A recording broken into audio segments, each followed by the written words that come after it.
So guys good evening, good morning, good afternoon, जिस समय भी आप ये लेक्चर देख रहे हो। 11th standard book keeping and accountancy final account, ये वाला टॉपिक हमारा चल रहा था। चलो हम लोग आगे बढ़े क्या। सो आ जाओ, अच्छे से ध्यान देना बेटे सभी ने। बेटा देखो, फाइनल अकाउंट के लास्ट लेक्चर में मैंने इंट्रोडक्शन दे दिया था, क्या क्या चीजें आती है, तो है ना। Basically the process is completed by drafting the final account. Sir कौन सी process? Accounting process. Accounting process start होती है ट्रांजैक्शन से और खत्म होती है फाइनल अकाउंट बनाने पे। और फाइनल अकाउंट में क्या क्या आते हैं वो सारी चीजें हमने कल लास्ट लेक्चर में देखी थी, और एक ट्रेडिंग अकाउंट का क्वेश्चन भी सॉल्व किया था, राइट। ये सारी चीजें मैंने लास्ट लेक्चर में आपको पढ़ाई थी। ट्रेडिंग अकाउंट क्या चीज है, क्यों बनाते हैं, इससे हमें क्या मिलेगा, ग्रॉस प्रॉफिट या ग्रॉस लॉस, है ना। Direct expenses related to goods, माल खरीदने से लेके तो बिजनेस में लेकर आने तक का सारा खर्चा ट्रेडिंग के डेबिट में आने वाला है बेटा। यस और नो? आ जाओ, यस है। उसके बाद थोड़ा और आगे बढ़ते हैं। ये पूरा हमारा साइकिल था, अब यही साइकिल सेम मैं आपको इसके अंदर बताता हूं।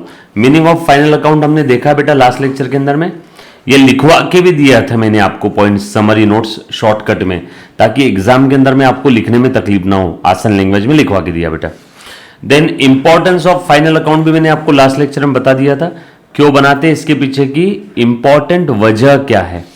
Then how to prepare final account में हमने ट्रेडिंग अकाउंट देख लिया, जैसे ट्रांजैक्शंस की एंट्रीज करते हैं, ledger posting, balancing, trial balance, और लास्ट में क्या बनता है, फाइनल अकाउंट, जो कि हमारा ये टॉपिक है, at the end of accounting period. उसके बाद फाइनल अकाउंट में क्या क्या आता है, manufacturing account, trading account, P and L appropriation और बैलेंस शीट। बट इसमें से 11th में क्या नहीं है, ये 11th में नहीं है और ये भी 11th में नहीं है, not in 11th। So 11th में आपको ट्रेडिंग, पी एंड एल और बैलेंस शीट ही प्रिपेयर करना है, राइट। ट्रेडिंग अकाउंट के बारे में लास्ट लेक्चर में सारी चीजें बताई, लिखवा के दे दिया आपको ट्रेडिंग अकाउंट क्या क्या बताता है ना। एग्जाम में अगर ट्रेडिंग अकाउंट पे शॉर्ट नोट आता है तो आपने ये सारी चीजें लिखनी है बेटा। बेसिकली नॉमिनल अकाउंट है, फॉर्मेट भी मैंने लास्ट लेक्चर में बना के दिया था, क्या, ओपनिंग, परचेस करने से लेके बिजनेस में लाने तक सारे खर्चे, फैक्ट्री के भी खर्चे यहाँ पे आ जाएंगे मैन्युफैक्चरिंग अकाउंट से। और इधर sales minus sales return, goods free sample दिया या गुड्स लॉस हो गया या ओनर पर्सनल पर्पस के लिए लेके चला गया, ये क्लोजिंग स्टॉक। इधर आया बैलेंसिंग फिगर तो ग्रॉस लॉस, इधर आया बैलेंसिंग फिगर तो gross profit.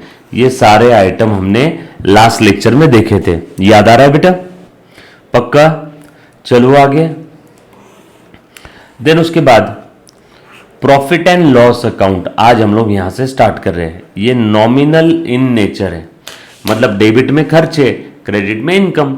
Sir trading account में भी डेबिट में खर्चे, क्रेडिट में इनकम थी, तो पी एंड एल अकाउंट में कौन से खर्चे लेंगे? माल लेकर आने से बिजनेस में आने तक, माल खरीदने से लेके, माल खरीदने से लेके, माल खरीदने से लेके बिजनेस में लाने तक के सारे खर्चे ट्रेडिंग के डेबिट में। उसके बाद के सारे खर्चे पी एंड एल के डेबिट में।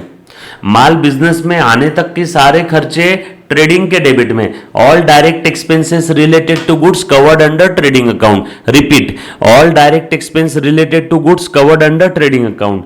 Repeat, all direct expenses related to goods covered under trading account. उसके बाद के सारे खर्चों को प्यार से बोलते हैं इनडायरेक्ट एक्सपेंसेस।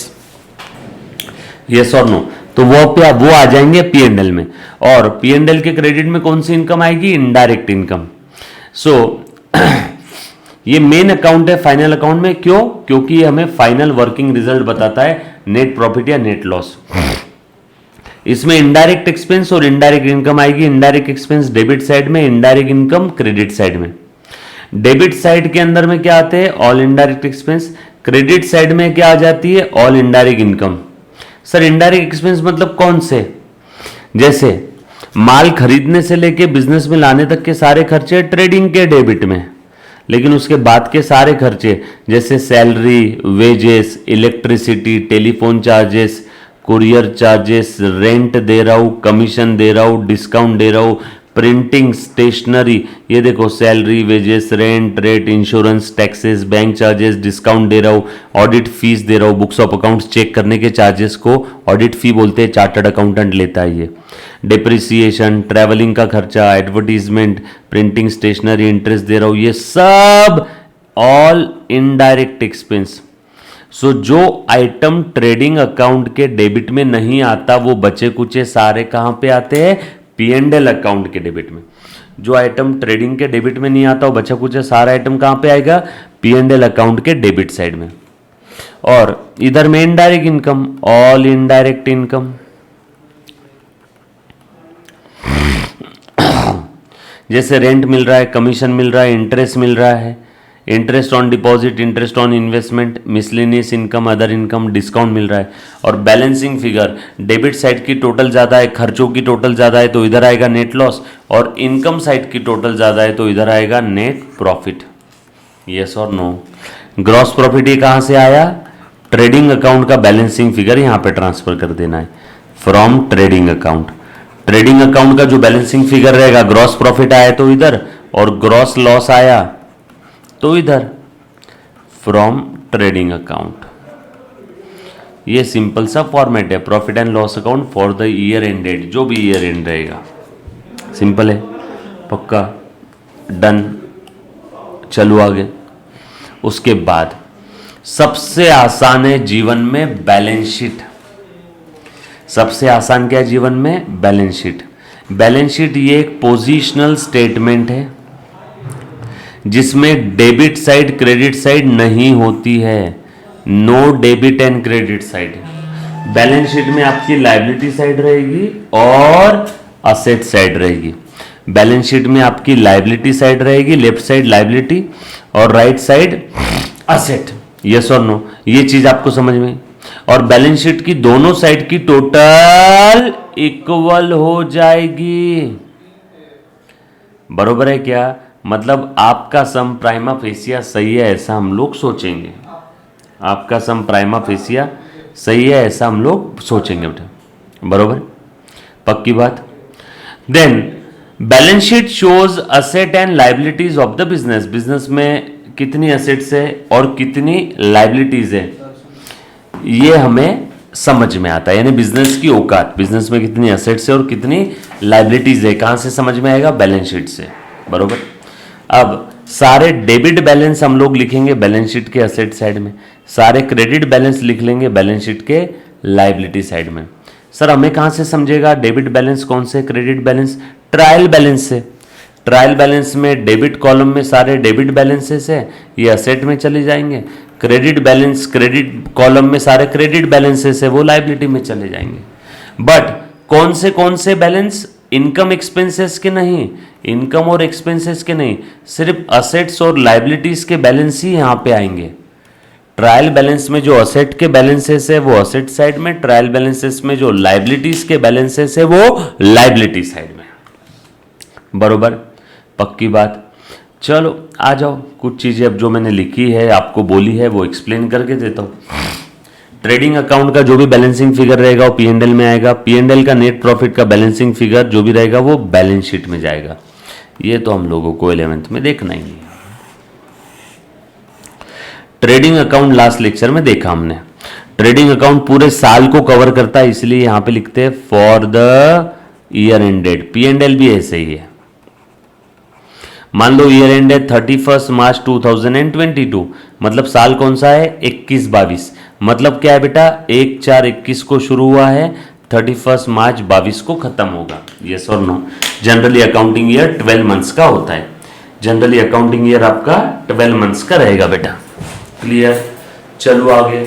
यहां तक किसी बच्चे को अगर कोई डाउट है तो प्लीज सबसे पहले एक बार पूछो। Any student, any kind of doubt, anybody? All set? So trading account का हमने क्वेश्चन भी सॉल्व किया था। आ जाओ थोड़ा सा आगे बढ़ते हैं।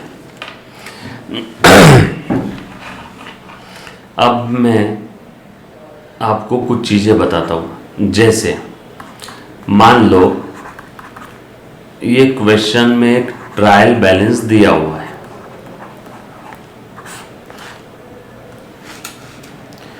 मान लो ट्रायल बैलेंस दिया है,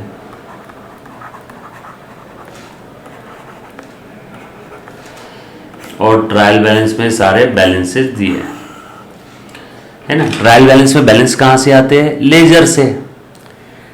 लेजर पोस्टिंग बैलेंसिंग करने के बाद जो बैलेंस आते हैं वो ट्रायल बैलेंस में लिखते हैं ना। जैसे कैश अकाउंट बनाया, कैश आई कितनी? 100, 200, 300। कैश गई कितनी आपको समझाने के लिए? 200। बोलो बैलेंस कितना बचा? 400। ये आया समझ लो बैलेंस कैरीड डाउन कैश का। ये बैलेंस का नाम क्या है? डेबिट साइड की टोटल ज्यादा है इसलिए बैलेंस इधर आया, इसका नाम रहेगा डेबिट बैलेंस। बरोबर है, ये देखा है ना हमने। सो लिख दिया मैंने कैश अकाउंट, डेबिट बैलेंस आया तो डेबिट साइड में। और ये कहां जाएगा? बैलेंस शीट के एसेट साइड में। सर क्यों? क्योंकि कैश एसेट है, क्योंकि कैश एसेट है।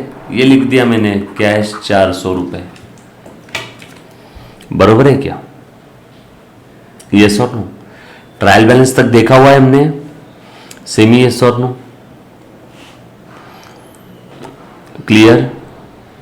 ग्रेट। सो आ जाओ, मान लो यहां पे कैश दिया है, कैपिटल दिया है, परचेज दिया है, ओपनिंग स्टॉक दिया है, सेल्स दिया है, ऑक्ट्राय दिया है, ट्रांसपोर्ट चार्जेस दिए हैं, सैलरी दिया है, प्लांट एंड मशीनरी दिया है, और उसके बाद आपको समझाने के लिए ये क्वेश्चन में दिया रहेगा।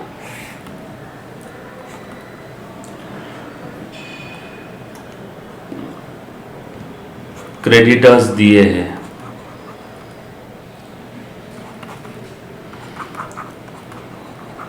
इंटरेस्ट दिया है, रेंट दिया है। कैपिटल का क्रेडिट बैलेंस जनरली आता है, समझ लो ये 1000। परचेस है 200 रुपए का, ओपनिंग स्टॉक है 300 रुपए का, सेल्स का इनकम है, इनकम का क्रेडिट बैलेंस है, ये क्वेश्चन में दिया रहेगा। इनकम का क्रेडिट बैलेंस आता है ना हमारा। इनकम है आपको समझाने के लिए 600 रुपये, ऑक्ट्रा है 100 रुपये, ट्रांसपोर्ट चार्जेस है 50 रुपये, सैलरी है समझ लो 100 रुपये, प्लांट एंड मशीनरी है आपको समझाने के लिए 700 रुपये, क्रेडिटर से आपको समझाने के लिए बताता हूँ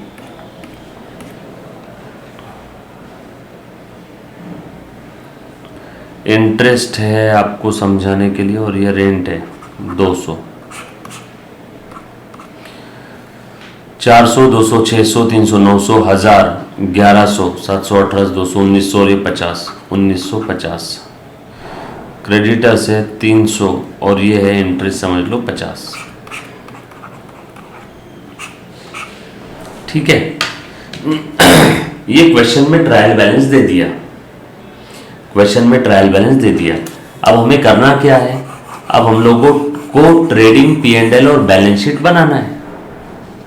अब मैं ट्रेडिंग अकाउंट बनाता हूँ, प्रॉफिट एंड लॉस अकाउंट बनाता हूँ और बैलेंस शीट बनाता हूँ। ट्रेडिंग अकाउंट, ये आंसर है यहां से, ये क्वेश्चन है। Trading account for the year ended, profit and loss account for the year ended, जो भी ईयर एंड रहेगा, और ये बैलेंस शीट। बर्तन वाली बाई बर्तन धो के चली गई, सारे बर्तन यहां पे रख दिए।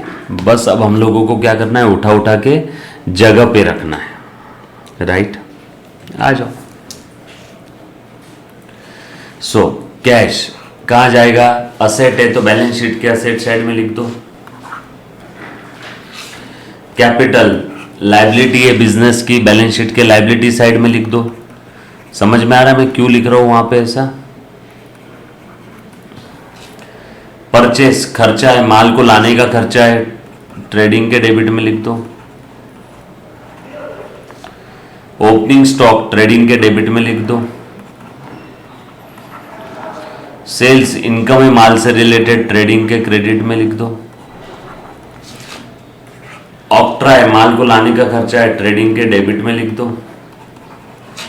ट्रांसपोर्ट चार्जेस माल को लाने का खर्चा है, ट्रेडिंग के डेबिट में लिख दो।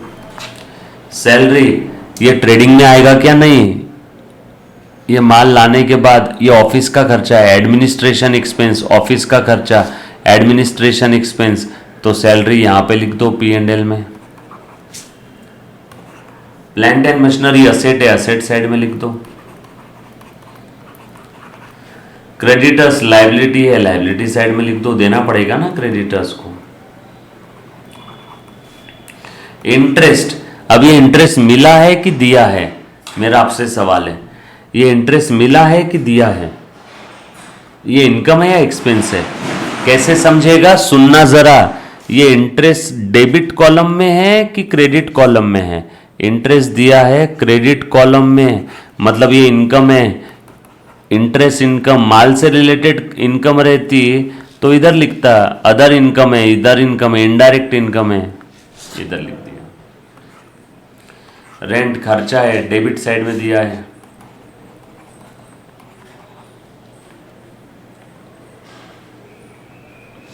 आ जाओ, सारे आइटम लिख दिए।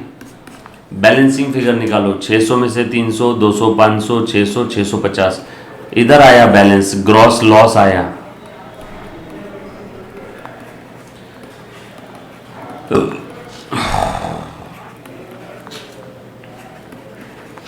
ग्रॉस लॉस कहां जाएगा?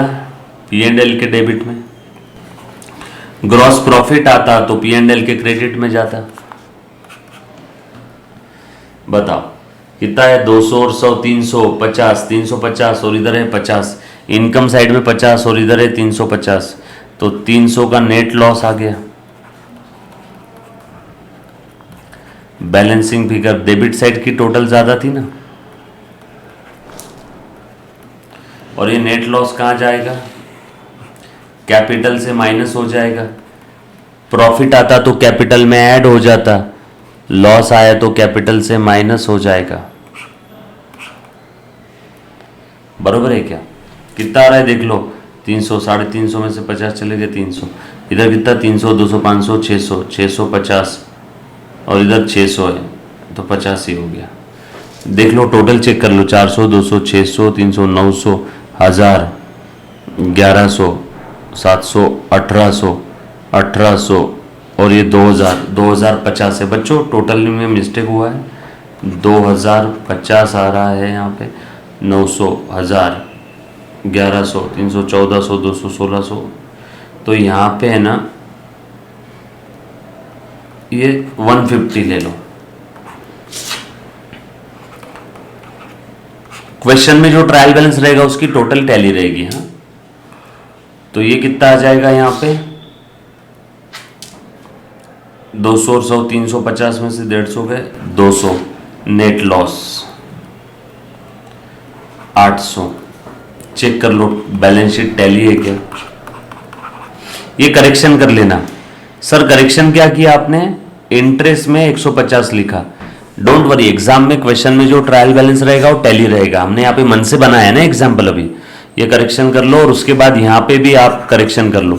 जो मैंने येलो कलर के पेन से हाईलाइट किया वहां पे करेक्शन कर लो, आपके बुक में भी चेक कर लो बैलेंस शीट टैली हो गई क्या, चेक करो।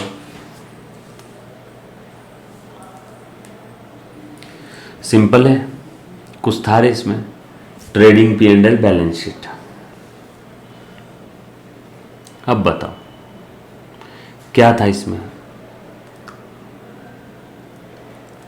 आसान है, पक्का। देन आगे बढ़ते बेटा, प्लीज ध्यान देना। लिख लिया सभी ने?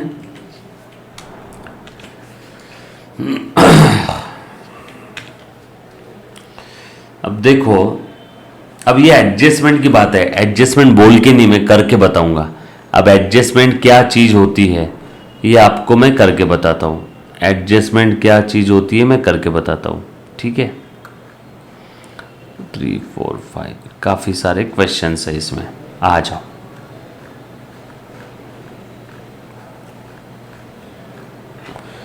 सात आठ क्वेश्चंस है, आ जाओ मुन्ना। ये एडजस्टमेंट बची ना हमारी इस टॉपिक की थ्योरी। ये देखो, ये बैलेंस शीट हो गया, ये है एडजस्टमेंट। एडजस्टमेंट अब क्या चीज है मैं आपको बता रहा हूं, प्लीज ध्यान देना अच्छे से बेटा। बच्चों को एडजस्टमेंट से ही सबसे ज्यादा डर लगता है। फाइनल अकाउंट टॉपिक का मोस्ट इंपॉर्टेंट पार्ट एडजस्टमेंट।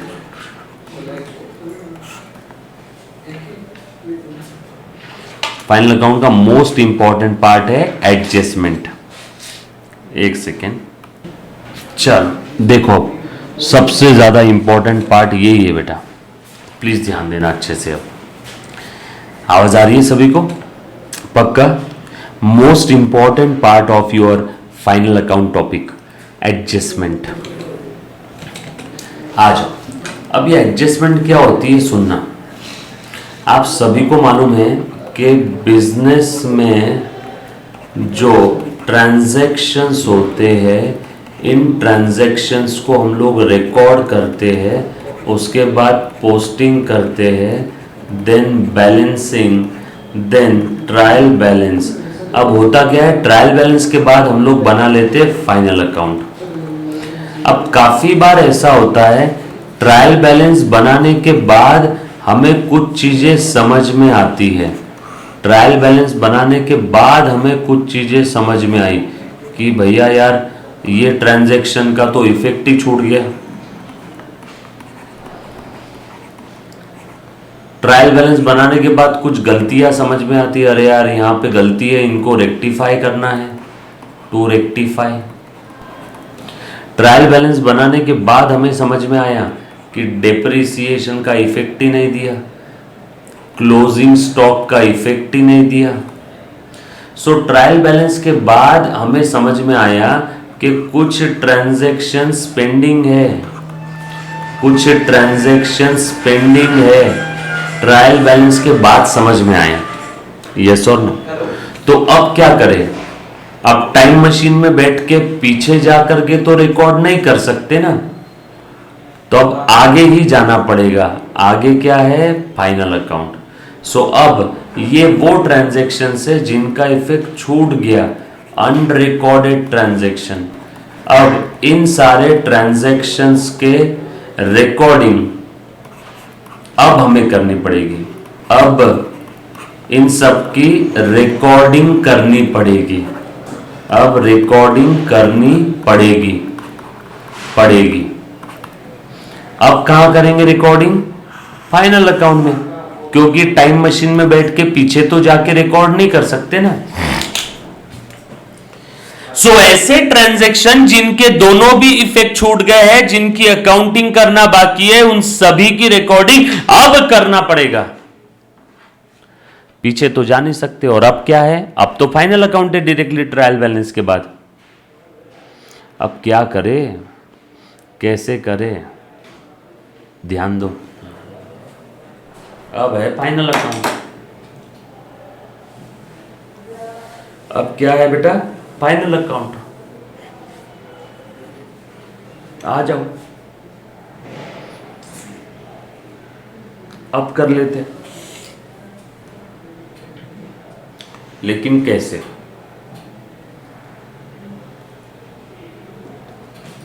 लेकिन कैसे? ध्यान देना, प्लीज ध्यान दो। अब ये ट्रांजैक्शन अनरिकॉर्डेड है, मतलब डबल एंट्री सिस्टम के हिसाब से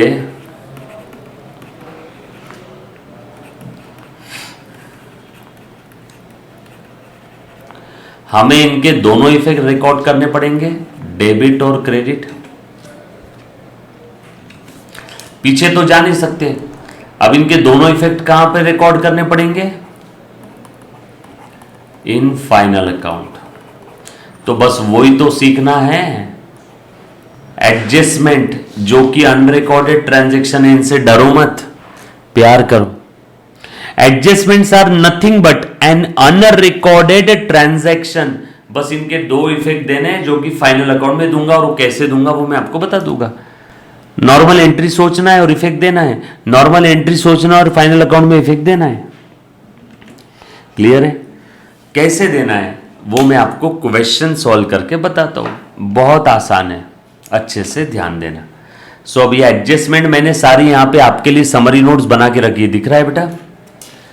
ये आपने रीड करना है, और मैं सारी एडजस्टमेंट जितनी 11th में आती है सारी की सारी एडजस्टमेंट मैंने यहाँ पे ले ली, और उनके दो इफेक्ट, दो इफेक्ट और उनकी एंट्री क्या रहेगी वो सब यहाँ पे ले लिया है।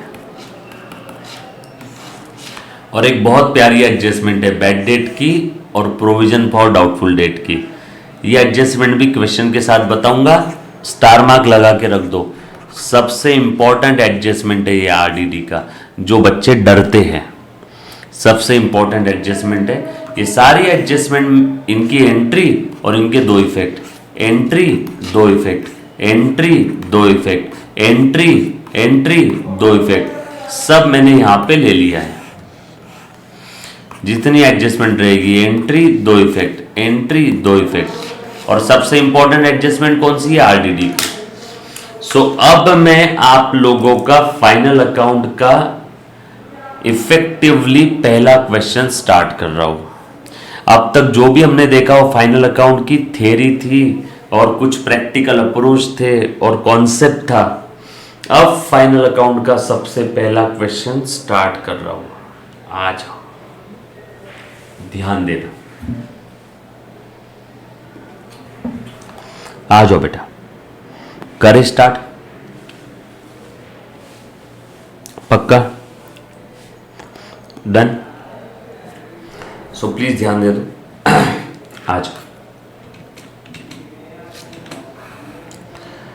सो मुन्ना ध्यान दे।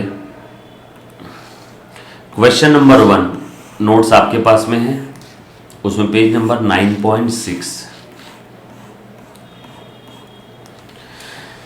From the following trial balance and information given to you, prepare trading account, profit and loss account and balance sheet। हो ट्रेडिंग P&L और बैलेंस शीट बनाना है, और नीचे बहुत सारी एडजस्टमेंट भी है बेटा, 6 एडजस्टमेंट दिख रही है यहाँ पे।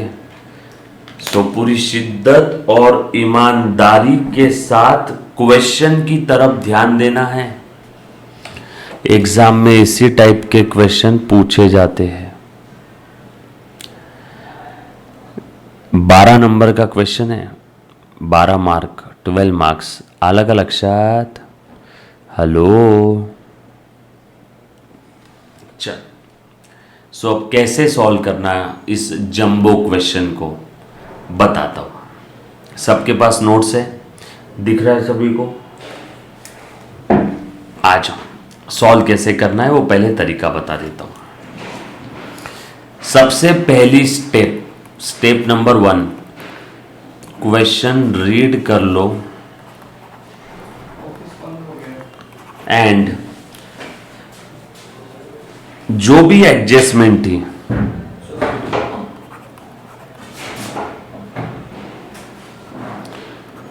वो एडजस्टमेंट जो पॉइंट पे है, जो लेजर पे है, बरोबर है क्या? ये बैलेंसेस है, सिर्फ बैलेंसेस ऑफ अकाउंट, डेबिट नहीं। ये सारे डेबिट बैलेंसेस है, ये क्रेडिट बैलेंसेस है। एडजस्टमेंट जो पॉइंट पे थी उन सभी को स्टार मार्क लगा दो। एडजस्टमेंट जो पॉइंट पे थी उन सभी को क्या कर दो? स्टार मार्क लगा दो। स्टेप नंबर 1 समझ में आया?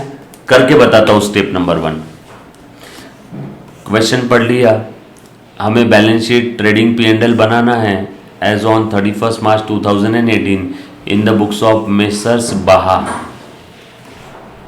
आ जाओ, ये सारे बैलेंसेस दिए। कैपिटल का क्रेडिट बैलेंस है, फर्नीचर का डेबिट बैलेंस है, इंश्योरेंस का डेबिट बैलेंस है मतलब खर्चा है, सैलरी का डेबिट बैलेंस है खर्चा है, carriage inward debit balance, rent rate taxes debit balance, machinery debit balance, wages debit balance, drawing debit balance, carriage outward माल बेचने का खर्चा, कैरीज इनवर्ड माल लाने का खर्चा, परचेज सेल, ये परचेज है ये सेल है, परचेज का डेबिट बैलेंस, सेल्स का क्रेडिट बैलेंस, स्टॉक ये ओपनिंग स्टॉक है 1/4/2017 का। क्यों? क्योंकि ईयर एंड 31 मार्च 18 है, तो 1/4/2017 ईयर स्टार्ट है, मतलब ये ओपनिंग है। रिटर्न, अब रिटर्न कौन सा है? ये रिटर्न का डेबिट बैलेंस है, मतलब ये सेल्स रिटर्न है, और ये भी रिटर्न है यहाँ पे, मतलब ये परचेज रिटर्न है। ये बात समझ आई क्या सभी को? सेल्स का क्रेडिट बैलेंस तो उल्टा सेल्स रिटर्न का डेबिट बैलेंस, परचेस का डेबिट बैलेंस तो उल्टा परचेस रिटर्न का क्रेडिट बैलेंस। यस और नो? रेंट रिसीव्ड इनकम है credit balance, discount received income है क्रेडिट बैलेंस, आरडीडी रिजर्व का हर बार क्रेडिट बैलेंस रहेगा। जब भी आपके लाइफ में कोई रिजर्व आएगा, रिजर्व सरप्लस किसी भी प्रकार का रिजर्व, हमेशा याद रखना रिजर्व का क्रेडिट बैलेंस रहेगा, क्योंकि रिजर्व प्रॉफिट में से निकाला है हमने, साइड में बचत किया है, तो रिजर्व का क्रेडिट बैलेंस, क्योंकि प्रॉफिट का भी क्रेडिट बैलेंस है। Bad debt loss debit balance, advertisement debtors creditors, ये डेटर्स है और ये क्रेडिटर्स है। डेटर्स का डेबिट बैलेंस, क्रेडिटर्स का क्रेडिट बैलेंस, ये डेबिट बैलेंस वाला कॉलम है, ये क्रेडिट बैलेंस वाला है, ठीक है।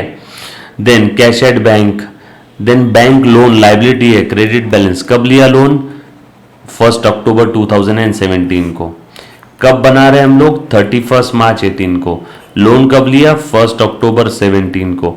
तो इस लोन का इतना इंटरेस्ट आएगा अक्टूबर नवंबर दिसंबर जैन फेब मार्च, 6 महीने का। 6 मंथ्स का इंटरेस्ट बता दो 6% के हिसाब से।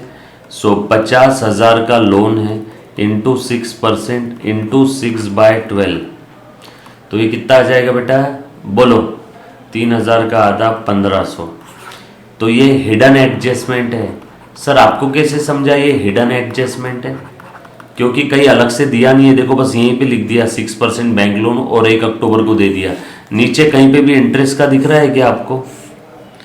इंटरेस्ट ऑन बैंक लोन दिख रहा है? Interest on bank loan, interest on bank loan दिख रहा है? नो। नीचे एडजस्टमेंट में दिया नहीं है, ऊपर ट्रायल बैलेंस से हमें समझना पड़ेगा। सो यहाँ पे हिडन एडजस्टमेंट है, हिडन छुपी हुई, राइट।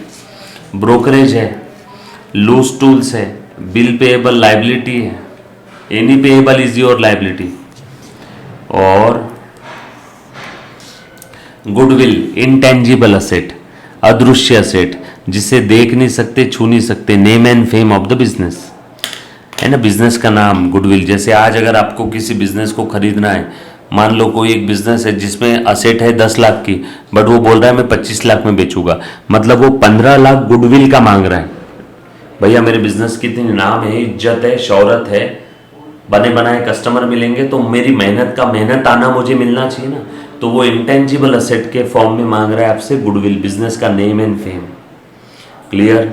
सब लोग साथ में बेटा? पक्का? चलो आगे। चल देन ये एडजस्टमेंट दिया है। क्लोजिंग स्टॉक ऊपर ट्रायल बैलेंस में कहीं पे है क्या? नो, क्लोजिंग स्टॉक कहीं पे भी नहीं है।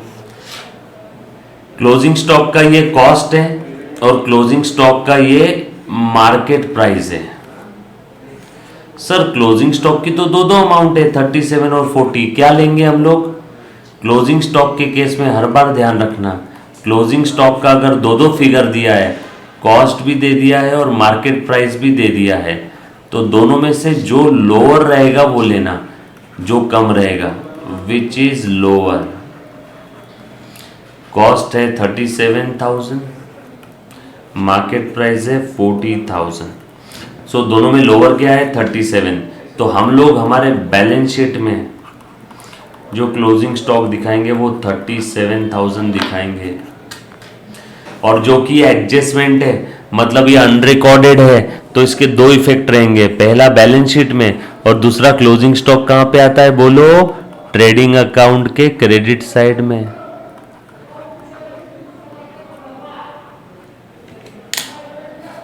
यस और no?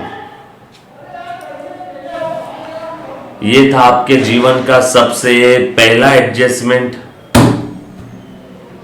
Sir closing stock asset क्यों है? अरे बाबा माल है ना, माल तो संपत्ति होती है ना मेरी, असेट है तो एक बैलेंस शीट के असेट में, जो कि क्लोजिंग स्टॉक एडजस्टमेंट में दिया है, मतलब क्लोजिंग स्टॉक की अकाउंटिंग बाकी है, इसीलिए दो इफेक्ट, डबल एंट्री सिस्टम करते हैं ना हम लोग, तो एक इफेक्ट जाएगा ट्रेडिंग के क्रेडिट में और दूसरा बैलेंस शीट के असेट में, just because of double entry system.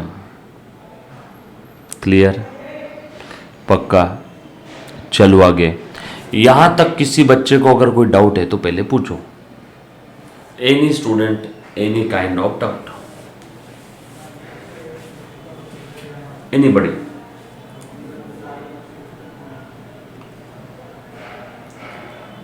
Anybody? चलो आगे। पक्का? ओके, ठीक है। सो उसके बाद है provide for RDD 5% on debtors. Adjustment है आरडीडी और डेटर्स, आरडीडी और डेटर्स, आरडीडी और डेटर्स, स्टार मार्क लगाओ एडजस्टमेंट के ऊपर, डेटर्स और आरडीडी, आरडीडी ये इधर भी समझ में है ना। पहली स्टेप कर रहा हूं, क्वेश्चन पढ़ रहा हूं और एडजस्टमेंट वाले अकाउंट्स के ऊपर स्टार मार्क लगा रहा हूं। गुडविल इनकम नहीं है बेटा, गुडविल ये असेट है, गुडविल में बेच सकता हूं, गुडविल ये इनकम नहीं है, गुडविल ये नेम, ब्रांड नेम असेट है, इंटेंजिबल असेट, अदृश्य असेट जिसको देख नहीं सकते, छू नहीं सकते। बरोबर? एक बच्चे ने बोला सर लास्ट वाला फिर से, डोंट वरी बेटा बताता हूँ वापस, वो वापस लेना ही है मुझे क्लोजिंग स्टॉक का, स्टार मार्क लगा दिया। आउटस्टैंडिंग एक्सपेंसेस में वेजेस और सैलरी एडजस्टमेंट है, इसके ऊपर लगाओ स्टार मार्क, एडजस्टमेंट वाले पॉइंट पे स्टार मार्क लगा दो, वेजेस सैलरी, जो जो आइटम पे एडजस्टमेंट है स्टार मार्क लगाओ। प्रोवाइड डेप्रिसिएशन, डेप्रिसिएशन जब भी हम लोग कोई असेट यूज करते हैं तो वो असेट यूज करने की वजह से उसकी बुक वैल्यू जो कम होती है ना, कम कम कम कम कम कम, तो असेट यूज करते हैं या असेट ला करके रेडी फॉर यूज कर दिया, रेडी फॉर यूज, तो भी उसकी जो वैल्यू कम होती है, तो जितने से असेट की वैल्यू कम होती है उसे बोलते हैं डेप्रिसिएशन। मराठीत म्हणतात झीज, घसारा। सो depreciation is the reduction in book value, maybe because of its use और passage of time. Asset use नहीं किया, BMW कार खरीदा, पार्किंग में लाके खड़ी कर दिया 1 साल तक, क्या उसकी वैल्यू कम नहीं होंगी? होंगी। यूज नहीं किया तो भी कम होंगी, रेडी फॉर यूज तो थी ना। सो असेट यूज करना या रेडी फॉर यूज के लिए रखना, तो उसकी वैल्यू जितने से कम हो जाती है ना, उसकी बुक वैल्यू जितने से कम हो जाती है, उस अमाउंट को हम लोग बोलते हैं डेप्रिसिएशन। डेप्रिसिएशन ये खर्चा है, इनडायरेक्ट एक्सपेंस, P&L के डेबिट में आएगा। अलाउड इंटरेस्ट ऑन कैपिटल, अच्छा ये डेप्रिसिएशन मशीन पे था और फर्नीचर पे था, डेप्रिसिएशन मशीन और फर्नीचर पे था। मशीन और फर्नीचर कहाँ है? Furniture. Interest on capital, capital capital capital capital capital capital capital, जो जो आइटम पे एडजस्टमेंट है, और प्रीपेड इंश्योरेंस, इंश्योरेंस एडवांस में दे दिया, इंश्योरेंस एडवांस में दे दिया। पहली स्टेप खत्म हो गई फाइनल अकाउंट के क्वेश्चन की। First step over, first step over, right. So first step over, read कर लिया, और जो जो आइटम पे एडजस्टमेंट थी उन सभी आइटम को स्टार मार्क लगा। स्टेप नंबर 2, फॉर्मेट बना लो, ट्रेडिंग, पीएल और बैलेंस शीट का। चलो बनाते हैं फॉर्मेट। क्वेश्चन नंबर 1, क्या नाम था बेटा इसका? बाहा।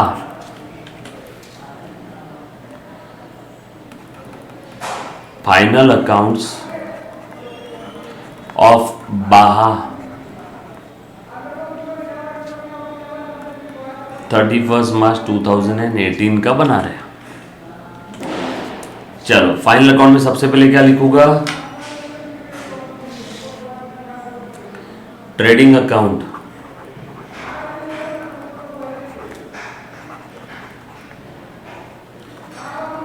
For the year ended 31 March 18।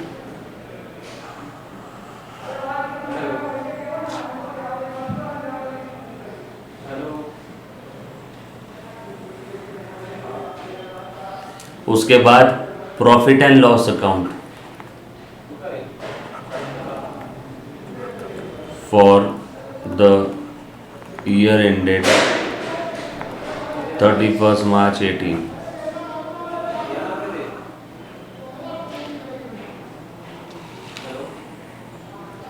और उसके बाद बैलेंस शीट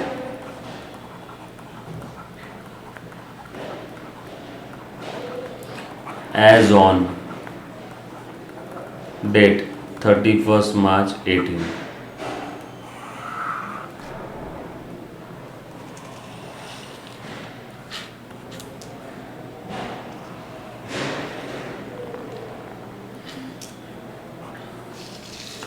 ये debit side, credit side, debit side, credit side. ये बैलेंस शीट एज ऑन लिखते हैं क्योंकि बैलेंस शीट एक पर्टिकुलर डेट पे बनती है। एक बच्ची ने सवाल पूछा, सर प्रीपेड इनकम और प्रीपेड एक्सपेंस बताऊंगा, सब बताऊंगा, डोंट वरी, बोलो हरी, सब बताऊंगा। ये लायबिलिटी साइड, ये अमाउंट आने वाले हैं ना सारे कॉन्सेप्ट अभी इसी क्वेश्चन में। ये asset side, amount, particulars amount, particulars amount, particulars amount, particulars amount. चलो ये तीनों फॉर्मेट बना लो एक एक पेज के, ठीक है। लिख लिया बेटा सभी ने? चल ग्रेट, ऑल सेट। चल बना लिया बेटा सभी ने फॉर्मेट?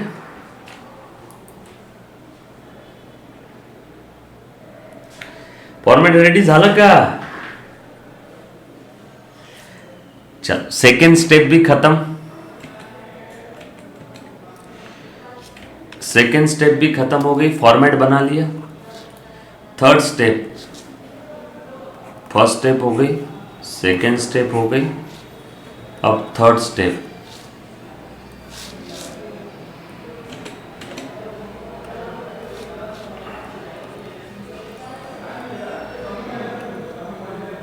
ट्रायल बैलेंस से स्टार्ट करो एंड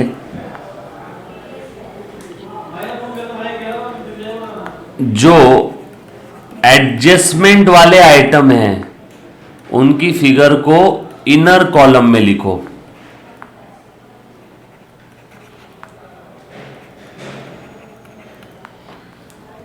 चलो ट्रायल बैलेंस से स्टार्ट करो, एक एक आइटम लिखना, ट्रेडिंग या P&L या बैलेंस शीट तीनों में से जहां भी जाएगा वहां पे, और जो जो आइटम पे एडजस्टमेंट है उनकी फिगर को इनर कॉलम में लिखो। करूं स्टार्ट? आ जाओ आ जाओ। सबसे पहला आइटम कैपिटल, एडजस्टमेंट है क्या? हाँ, इनर कॉलम में लिखो 2,28,000। कैपिटल कहां पे आएगा? ट्रेडिंग में, P&L में के बैलेंस शीट में। कैपिटल ये बिजनेस की लायबिलिटी है। मैं हर एक आइटम, कौन सा आइटम कहां पे आता है, क्यों आता है, कैसे आता है, उसका लॉजिक भी बताने वाला हूं। सो अगर किसी बच्चे को कोई चीज नहीं समझ में प्लीज लिख लेना, लॉजिक भी बताऊंगा, बरोबर। तो बैलेंस शीट के लायबिलिटी साइड में आएगा कैपिटल, ये लिख दिया सबसे पहले कैपिटल। इनर कॉलम में लिखना है अमाउंट कितना था इसका 2,28,000। किसी को कोई तकलीफ? खेल खत्म। फर्नीचर पे एडजस्टमेंट है क्या? हाँ, इनर कॉलम में लिखना है 40,000। फर्नीचर ये अपने लिए असेट है, इसीलिए असेट में लिखूंगा फर्नीचर। देखो एक लाइन की ऐसी जगह छोड़ दो ऊपर और फिर लिखो फर्नीचर इनर कॉलम में, क्योंकि एडजस्टमेंट है 40,000। खत्म। इंश्योरेंस, इंश्योरेंस डेबिट कॉलम में दिया हुआ है, मतलब पक्के में खर्चा है, प्रीमियम पे किया है हमने, इंश्योरेंस प्रीमियम पे किया है। कितना है बेटा 10,000। 10,000 खर्चा है। क्या ये माल को लाने का खर्चा है क्या? अगर ये माल को लाने वाला इंश्योरेंस होता तो ट्रेडिंग में आता, लेकिन ऐसा कुछ बोला नहीं है, मतलब ये कहां जाएगा? P&L में। यस और नो? डन। हाँ वो देख व्हाट्सएप कॉल में जाओ बस। चल सॉरी बच्चों, आ जाओ नेक्स्ट आइटम। सो इंश्योरेंस डेबिट में दिख रहा है, मतलब ये खर्चा है। इंश्योरेंस डेबिट में दिख रहा है, मतलब ये खर्चा है, एक्सपेंसेस है। बट ये माल को लाने का एक्सपेंस है क्या? नो, ये माल को लाने का एक्सपेंसेस नहीं है। ये माल को लाने का एक्सपेंसेस नहीं है। ये कौन सा खर्चा है बेटा? ये कौन सा खर्चा है? ये शायद ऑफिस का इंश्योरेंस होगा या और कोई इंश्योरेंस होगा। यस और नो? पक्की बात? डन। अगर माल को लाने का एक्सपेंसेस होता तो वहां पे लिखा होता ट्रांसपोर्ट रिलेटेड है, तो ये ट्रेडिंग अकाउंट में आता, लेकिन ऐसा कुछ बोला नहीं है, तो हम लोग इसको कहां पे ले लेंगे? प्रॉफिट एंड लॉस अकाउंट में। क्लियर? सो ले लो profit and loss account 10,000 rupees. So insurance, insurance adjustment है क्या इसके ऊपर में? आप पूरा लिखोगे बेटा 10,000, अपना इंश्योरेंस का पूरा लिखोगे, आप शॉर्टकट यूज नहीं करोगे। आप शॉर्टकट नहीं यूज करोगे बेटा, पूरा लिखना प्लीज। ठीक है?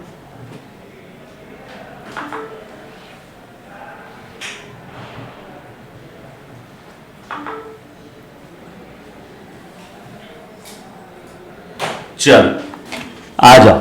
इनर कॉलम में लिख लिया क्योंकि इस पे एडजस्टमेंट है। देन सैलरी, ये इनडायरेक्ट एक्सपेंस है, माल को लाने का खर्चा होता तो ट्रेडिंग में जाता, इनडायरेक्ट एक्सपेंस है। जो खर्चे ट्रेडिंग में नहीं आते वो straight way profit and loss account में लिख दो। सो सैलरी 17,000 एडजस्टमेंट है, इनर कॉलम में लिखो। अब जो जो आइटम पे एडजस्टमेंट है उसके नीचे एक दो तीन लाइन की जगह छोड़ देना, फिर लिखना अगला आइटम। सैलरी कितना है बेटा 17,000। इंश्योरेंस के नीचे जगह छोड़ना क्योंकि एडजस्टमेंट है, वहां पे लिखना पड़ेगा कुछ। कैरीज इनवर्ड, इस पे कोई एडजस्टमेंट नहीं है, ये माल को लाने का खर्चा है, माल लाने का खर्चा है, माल लाने का एक्सपेंसेस है। सो ट्रेडिंग के डेबिट में, ट्रेडिंग के डेबिट में थोड़ी सी ऊपर 4-5 लाइन की जगह छोड़ के लिखो, ऊपर ओपनिंग स्टॉक परचेस के लिए जगह छोड़ो। कैरेज इनवर्ड डायरेक्ट लिख दो आउटर कॉलम में, इस पे कोई एडजस्टमेंट नहीं है। रेंट रेट टैक्सेस, ये इनडायरेक्ट खर्चा है 7,000, कोई एडजस्टमेंट नहीं है। Rent rate and taxes 1,000, sorry 7,000।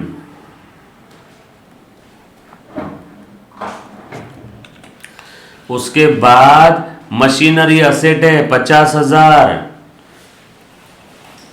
इस पे एडजस्टमेंट है, इनर कॉलम में लिखो।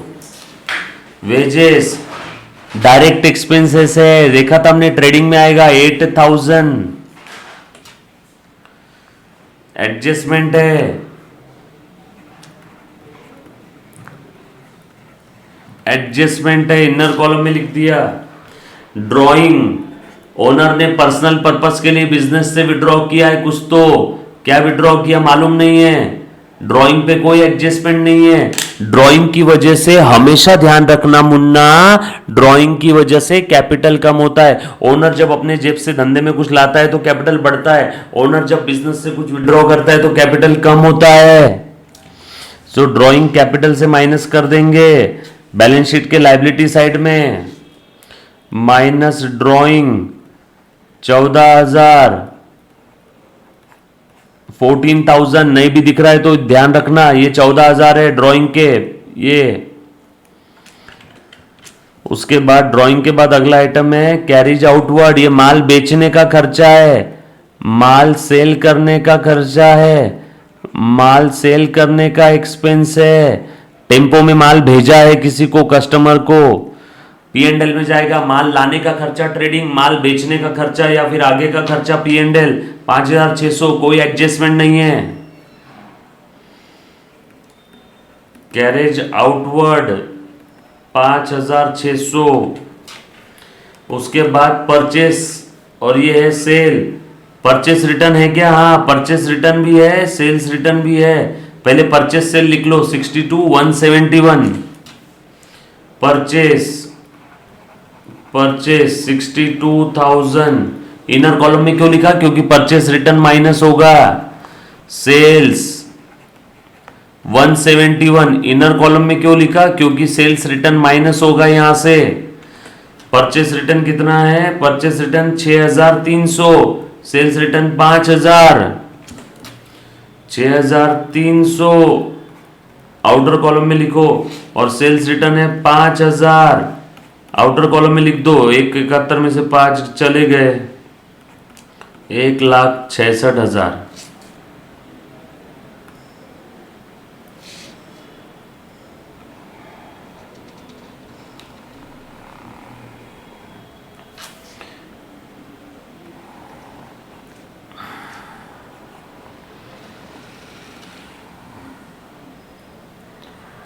ठीक है। हाँ और ये कितने थे? 62,000 में से 6 चले गए, 55,700, 55,700।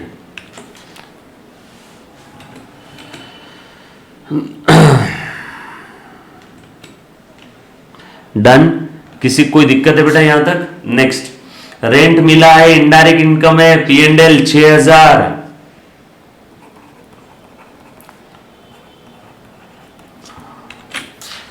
उसके बाद डिस्काउंट मिला है, इनडायरेक्ट इनकम, कोई एडजस्टमेंट नहीं है, डायरेक्ट आउटर कॉलम में 1,700।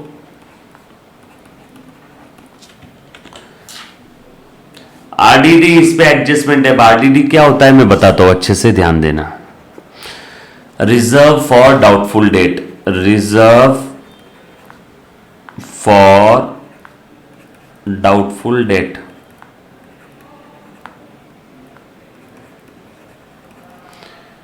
हमें ऐसा लगता है फ्यूचर में शायद हमारा पैसा डूब जाएगा किसी डेटर से जो लेना है, तो उसके लिए हम लोग आरडीडी क्रिएट करते हैं। RDD, reserve for doubtful debt. अब इसका क्या एडजस्टमेंट करना है, बरोबर है। आज पहला दिन है आपका, इसलिए ज्यादा डिटेल में नहीं बताऊंगा। आरडीडी का सबसे पहले फॉर्मेट लिख के रखूंगा। नेक्स्ट लेक्चर देखना ना भूलना, आरडीडी के ऊपर एडजस्टमेंट डिटेल में बताने वाला हूं। आरडीडी के लिए क्या करना है मेरी बात सुन लो अच्छे से। देखो मैं क्या कर रहा हूं, मैं यहां पे लिख रहा हूं bad debt plus new bad debt, BD यानी bad debt, plus new RDD minus old RDD. ये ओल्ड आरडीडी कहाँ रहेगी? ट्रायल बैलेंस में। ये बैड डेट भी कहाँ रहेंगे? ट्रायल बैलेंस में। और ये न्यू बैड डेट कहाँ रहेगा? एडजस्टमेंट में। और न्यू आरडीडी भी एडजस्टमेंट में। कौन सा आइटम आपको कहाँ मिलेगा वो मैंने लिख के दे दिया। फॉर्मूला याद रखना, bad debt plus new bad debt plus new RDD minus old RDD. New bad date और न्यू आरडीडी एडजस्टमेंट में मिलेगा। न्यू है, अभी तक उसका इफेक्ट दिया नहीं इसलिए न्यू बोलते हैं। और सबसे ऊपर वाला बैड डेट और सबसे नीचे वाला ओल्ड आरडीडी ये मिलेगा ट्रायल बैलेंस में। मतलब ट्रायल बैलेंस में जो दिया है वो ओल्ड आरडीडी है। ट्रायल बैलेंस में जो भी आइटम दिए उनकी अकाउंटिंग हो गई है, एडजस्टमेंट में जो भी आइटम दिए उनकी डबल एंट्री के हिसाब से अकाउंटिंग पेंडिंग है। अब बताओ ये ट्रायल बैलेंस में जो दिया हुआ है ये क्या है, ओल्ड आरडीडी, ठीक है, लिख देता हूं 5000, ओल्ड आरडीडी 5000, ओल्ड आरडीडी 5000 लिख दिया, that's it, put the value get the answer. Trial balance में बैड डेट दिया है मतलब ये ओल्ड बैड डेट है, 2000 2000 2000, यस और नो।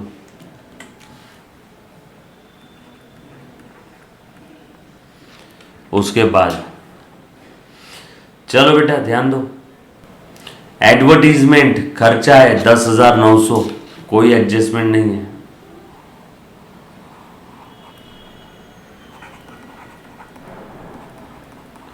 आउटर कॉलम में इनडायरेक्ट एक्सपेंस है ना, देन डेटर्स है और ये क्रेडिटर्स है, बैलेंस शीट में जाएंगे, डेटर्स असेट 90,000, क्रेडिटर्स 54,000, डेटर्स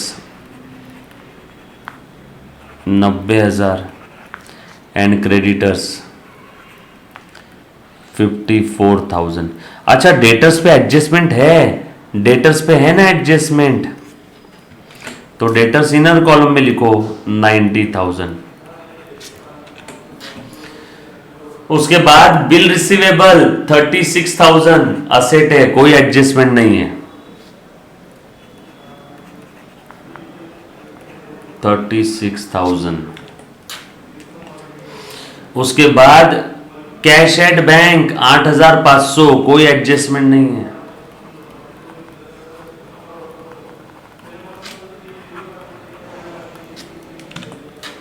उसके बाद लोन लिया 50,000 का, इस पे एडजस्टमेंट है, हिडन एडजस्टमेंट, लोन का इंटरेस्ट हमने निकाल लिया,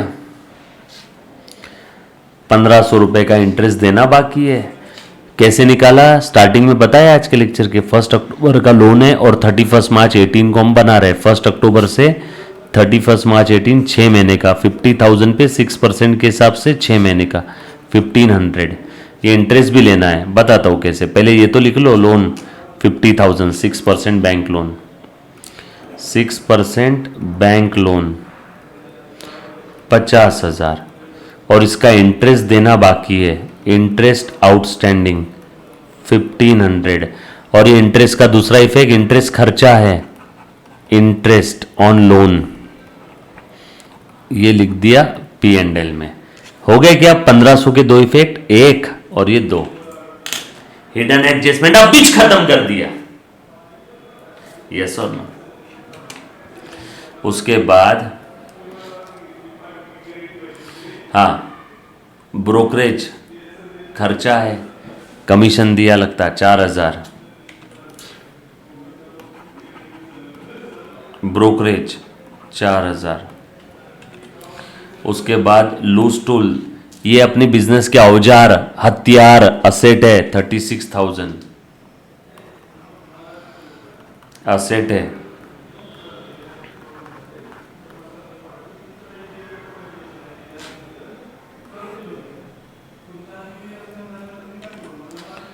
उसके बाद बिल पेबल लाइबिलिटी है,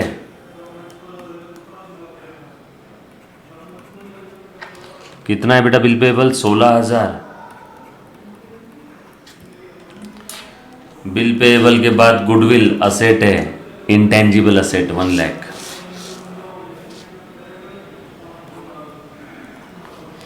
कहाँ लिखू,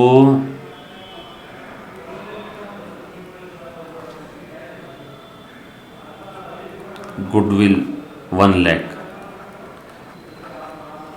सारी लॉन्ग टर्म असेट ऊपर, शॉर्ट टर्म असेट नीचे, कोई एडजस्टमेंट नहीं थी इसलिए डायरेक्ट लिख दिया।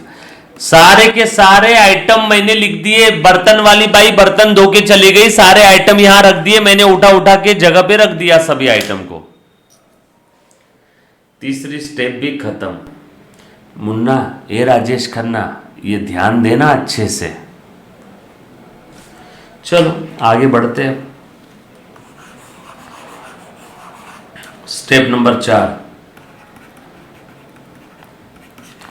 अब एडजस्टमेंट के दो इफेक्ट दे दो, एडजस्टमेंट के दो दो इफेक्ट दे दो। कैसे देना है मैं बताता हूं। दो दो इफेक्ट कहां जाएंगे? ट्रेडिंग पी एंड एल या बैलेंस शीट, इन तीनों में से ही कोई तो दो जगह जाएगा।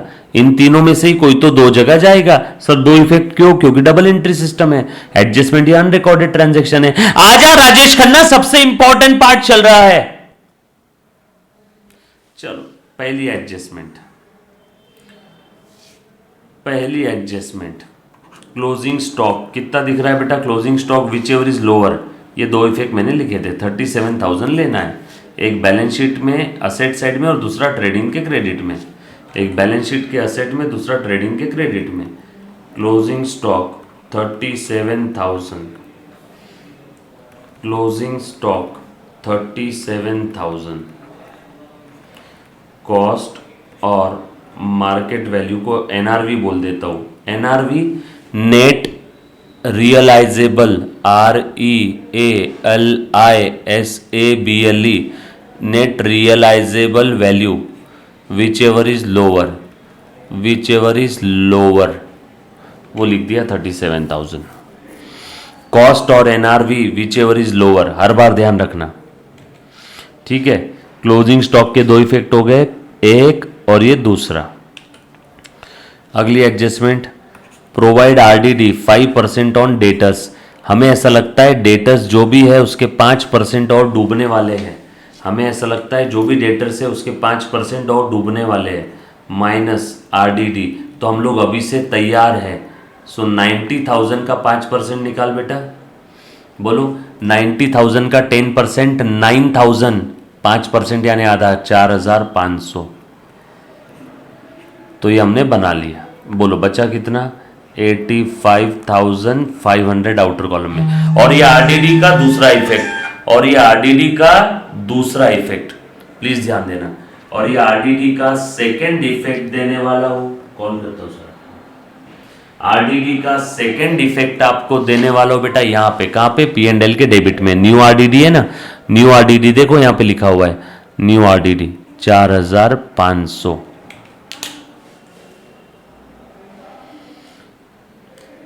न्यू RDD क्यों है? क्योंकि एडजस्टमेंट में दी है रिजर्व फॉर डाउटफुल डेट। हमें ऐसा लगता है डेटर्स के 5% डूबने वाले हैं, ऐसा लगता है। इसलिए हम लोग कंजर्वेटिज्म कॉन्सेप्ट के चलते फ्यूचर में होने वाले लॉस को आज ही रिकॉग्नाइज कर रहे हैं। P&L के डेबिट में दिखा दिया एक इफेक्ट, दूसरा बैलेंस शीट के एसेट से डेटर्स कम कर दिए। क्लियर? चलो आ जाओ आगे। नेक्स्ट, आउटस्टैंडिंग एक्सपेंसेस, वेजेस 3,000 देना बाकी है और सैलरी 3600। दो एडजस्टमेंट है। वेजेस 3,000 देना बाकी है, सो वेजेस आउटस्टैंडिंग 3,000, इसमें वेजेस में ऐड कर दो तो टोटल वेजेस अब हो गए हमारे 11,000। उसमें से 8,000 दे दिए, 3,000 देना बाकी है। बट खर्चा तो स्प्रेड का 11 है ना, वेजेस का खर्चा तो 11 है ना। दूसरा इफेक्ट लाइबिलिटी में, वेजेस आउटस्टैंडिंग 3,000 रुपये। 3,000 के दो इफेक्ट समझ में आए। और सैलरी 3600 देना बाकी है, तो सैलरी में ऐड कर दो सैलरी आउटस्टैंडिंग 3600, सो 20,600। और दूसरा देना बाकी है, रिस्पेक्टिव एक्सपेंस में ऐड करो और देना बाकी है तो बैलेंस शीट में दिखा दो। अब बताओ, एक एक आइटम ट्रायल बैलेंस का मैंने जगह पे लिखा और एडजस्टमेंट के दो दो इफेक्ट दे रहा हूं। अगर कोई एक्सपेंस पेएबल है, मुन्ना इधर ध्यान दे बेटा, एक्सपेंस आउटस्टैंडिंग जो बच्चे ने थोड़ी देर पहले डाउट पूछा था, अगर कोई एक्सपेंस देना बाकी है तो उसके दो इफेक्ट कहां जाएंगे? रिस्पेक्टिव एक्सपेंस में। जैसे वेजेस देना बाकी है तो रिस्पेक्टिव एक्सपेंस का नाम क्या है? वेजेस। तो वो रिस्पेक्टिव एक्सपेंस में ऐड करो और दूसरा इफेक्ट लायबिलिटी साइड में दिखा दो। अगर कोई एक्सपेंस मैंने एडवांस में पे कर दिया तो रिस्पेक्टिव एक्सपेंस से कम करो, क्योंकि वो एडवांस है, स्प्रेड का नहीं है, इसीलिए उस एक्सपेंस को स्प्रेड में रहने के लिए कोई जगह नहीं है, इसलिए स्प्रेड के रिस्पेक्टिव एक्सपेंस से माइनस करो एडवांस एक्सपेंस अगर एडजस्टमेंट में है तो, प्रीपेड और advance. So advance expense minus करेंगे और बैलेंस शीट के असेट में दिखाएंगे। एक्सपेंस आउटस्टैंडिंग है तो रिस्पेक्टिव एक्सपेंस में ऐड करेंगे और बैलेंस शीट के लायबिलिटी साइड में दिखाएंगे। बरोबर है क्या? यस और नो? आ जाओ, ध्यान देना बेटा। सो सैलरी का हो गया, ये भी हो गया। प्रोवाइड डेप्रिसिएशन ऑन मशीनरी 10% और फर्नीचर का 5%। मशीन पे 10% का डिप्रिसिएशन है, मशीन कम हो जाएगी 10% से 5,000, आउटर कॉलम में 45,000 और फर्नीचर पे 5,000। डिप्रिसिएशन मशीन का 5,000 खर्चा है, वो यहाँ पे लिख लो। डिप्रिसिएशन मशीन का 5,000 और फर्नीचर का कितना है बेटा 5%। डिप्रिसिएशन 5% यानी 2,000, 38,000। फर्नीचर का 2,000 हो गए क्या? 5,000 2,000 के दो इफेक्ट, एक रिस्पेक्टिव असेट से माइनस किया डिप्रिसिएशन, और डिप्रिसिएशन एक खर्चा इसलिए P&L में दिखा दिया। सेमी यस और नो? ये स्टेप किसी ने आंख बंद करके फॉलो किया तो भी आंसर टैली होगा, चाह के भी गलत नहीं कर पाएगा। डिप्रिसिएशन रिस्पेक्टिव असेट से माइनस करो और दूसरा इफेक्ट P&L में दिखा दो। ये डिप्रिसिएशन मशीन और ये डिप्रिसिएशन फर्नीचर। आप शॉर्टकट यूज नहीं करोगे, पहले बता रहा हूं, आप शॉर्टकट यूज नहीं करोगे, आप डिटेल में ही लिखोगे पूरा। DEPRECIATION। चलो आगे। उसके बाद allowed interest on capital 5%। Interest on capital, interest on capital, interest on capital आप पूरा लिखोगे। 2,28,000 का 5% निकालो। 2 लाख का 5% आया 10,000। 28,000 का 5% नहीं मालूम, 20,000 का 5% आया 1,000। और 8,000 का 5%, 8,000 का 5% निकालो 400 रुपये। सो 11,400, 11,400, 11,400। इंटरेस्ट ऑन कैपिटल ये हमें ओनर को देना है, ये हमें ओनर को देना है, इसीलिए कैपिटल में ऐड किया। और ये बिजनेस के लिए खर्चा है तो लिख दो P&L के डेबिट में। Interest on capital 11,400। बरोबर है क्या? यस और नो? उसके बाद नेक्स्ट आइटम प्रीपेड इंश्योरेंस। ये हमने इंश्योरेंस एडवांस में दे रखा था 2,000 रुपये, मतलब ये स्प्रेड का नहीं है। प्रीपेड मतलब एडवांस है, स्प्रेड का नहीं है। माइनस करो एडवांस और प्रीपेड। 2,000 स्प्रेड का नहीं है, तुझे कोई ज़रूरत नहीं है स्प्रेड में रहने की, माइनस कर दिया। और ये एडवांस एक्सपेंस आपकी असेट है। एडवांस इंश्योरेंस, एडवांस इंश्योरेंस 2,000 आपकी असेट है, दिखा दिया हमने बैलेंस शीट की असेट्स। यस और नो? यहां तक किसी बच्चे को अगर कोई डाउट है तो please feel free to ask me any kind of doubt. Yo anybody? पूरा का पूरा क्वेश्चन खत्म। Any student, any kind of doubt? क्या किया रे मैंने? ये स्टेप्स फॉलो किया। अगली स्टेप क्या है? अगली स्टेप ग्रॉस प्रॉफिट निकालो, P&L में ट्रांसफर करो। फिर नेट प्रॉफिट निकालो, बैलेंस शीट के कैपिटल में ट्रांसफर करो। ग्रॉस प्रॉफिट या ग्रॉस लॉस जो भी रहेगा। नेट प्रॉफिट निकालो, P&L में ट्रांसफर करो। क्लियर? पक्की बात? डन। चलो कर दो। और उसके बाद सबसे लास्ट में स्टेप नंबर 6, ये तो लिखने की भी ज़रूरत नहीं, अपने आप बैलेंस शीट टैली हो जाएगी, अपने आप बैलेंस शीट टैली हो जाएगी। करो, आ जाओ। ले बेटा, लो फटाफट से, ध्यान देना। करो, टोटल करके बताओ।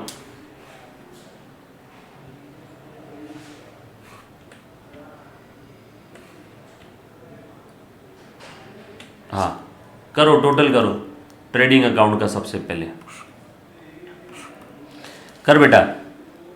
1,66,000 प्लस 37,000 कर दो बेटा। 1,66,66 और 30 1,96 2,03,000। 66 और 30 96 2,03,000 में से माइनस कर दो 55,700। चलो फटाफट से माइनस करो। ले बेटा बता तो मुझे। हाँ एनीबॉडी प्लीज करो बेटा, करो फटाफट से बताओ। 50, ये 1,66,000 प्लस 37, 2,03,000। चलो फटाफट से देखो किसका सबसे पहले जवाब आ रहा है। -55,700।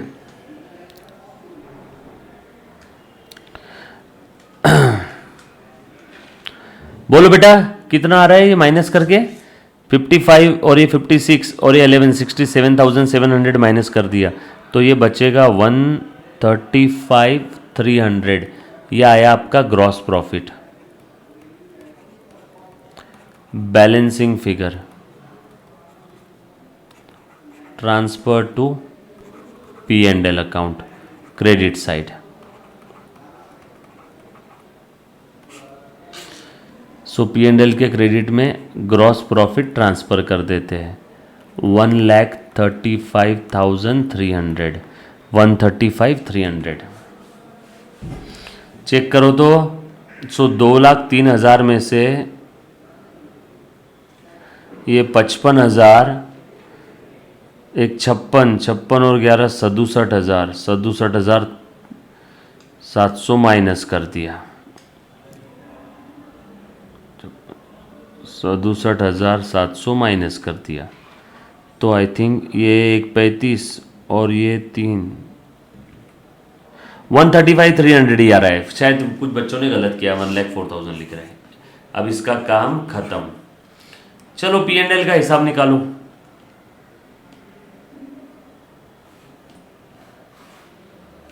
P&L का हिसाब निकालो।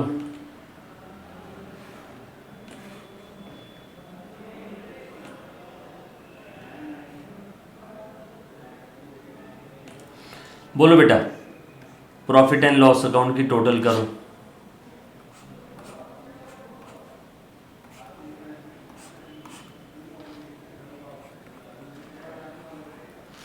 चलो करो तो। 135,300, एक 35 और 6, एक 41, एक 42, 1,43,000। चेक करो 143 आ रहा है क्या, और उसमें से सारे खर्चे माइनस करो।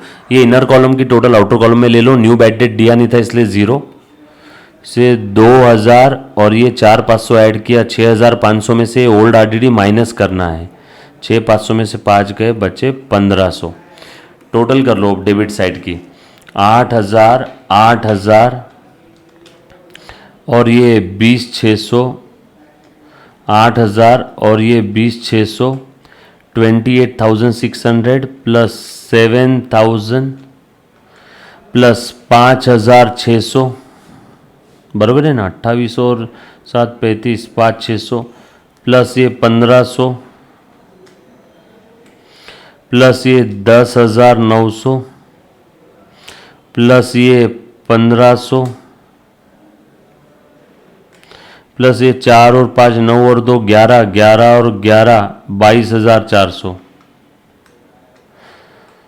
सो ये टोटल आ रहा है 77,500। ये 143 में से 77,000 अगर 500 माइनस कर दिए तो ये बचेगा आई थिंक 65,500। ये आया नेट प्रॉफिट, बैलेंसिंग फिगर। ये ट्रांसफ़र कर देंगे बैलेंस शीट के कैपिटल में। टोटल लिख दिया, इसका भी काम खत्म। नेट प्रॉफिट आया 65,500 plus net profit 65,500। Outer column में टोटल लिख दो कैपिटल की, बरोबर है।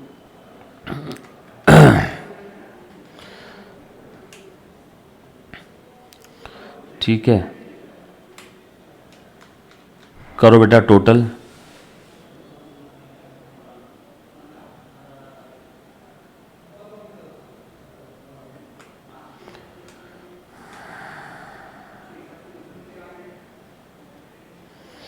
करो 228 और ये 2,28,000 में से 14 गए, 2,14,000, 2 14 और 11 2,25,400, 2,25,400।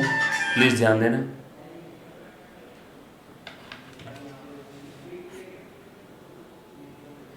ओपनिंग स्टॉक लिखा ना मैंने ट्रेडिंग अकाउंट में। ओपनिंग स्टॉक नहीं लिखा है क्या ट्रेडिंग अकाउंट में? Just a second,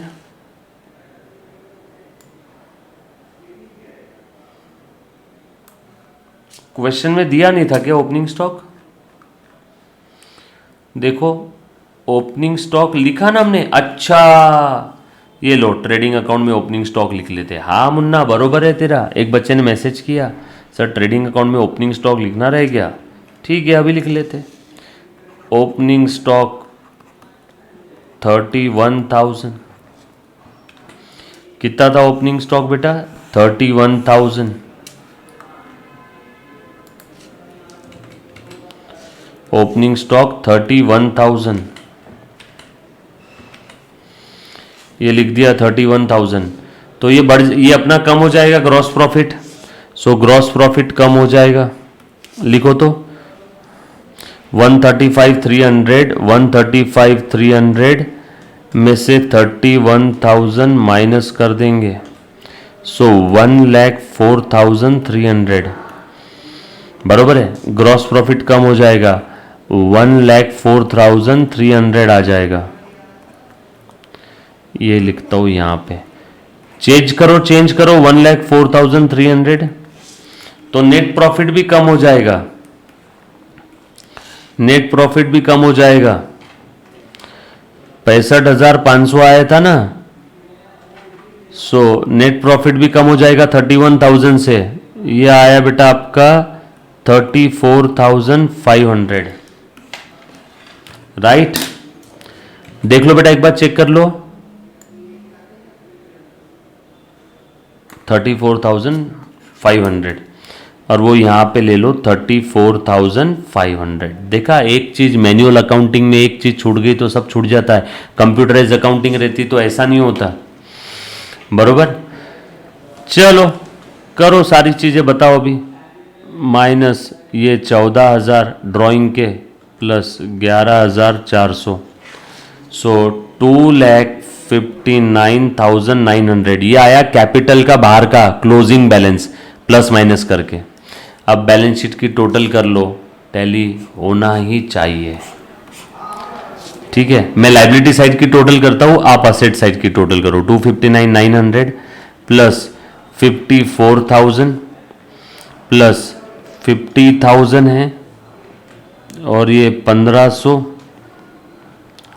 plus 16,000 plus ये 3,000 और 3,600 यानी 6,600। ये आ रहा है 3,88,000। असेट साइड की टोटल करो बेटा, असेट साइड की टोटल करो। ये 1,00,000 और ये 38,000, 1,38,000 और ये 45,000 प्लस ये 45,000 है ना। 8 और 5 13 से 3 हाथ चाला, एक 3 और 1 4 और 4 8 और यहाँ पे 1,83,000। ये हो गया, ये हो गया, ये हो गया। प्लस 36,000, 6 और 3 9, 8 और 3 11 से एक हाथ चला, एक 2,19,000 ये भी हो गया। प्लस 85,500, 2 15 और 85 3,00,000, 3,04,500, 3,04,500 बरोबर ना। ये भी हो गया 3,04,500 प्लस ये 8,500 plus 36,000 plus 37,000 plus 2,000। Dan tan, ये आ रहा है आपका 3,88,000। ये आपका बैलेंस शीट हो गया टैली। कुछ था इसके अंदर में? सिंपल है, पक्की बात। यहां तक किसी बच्चे को अगर कोई डाउट है तो प्लीज एक बार पहले पूछो।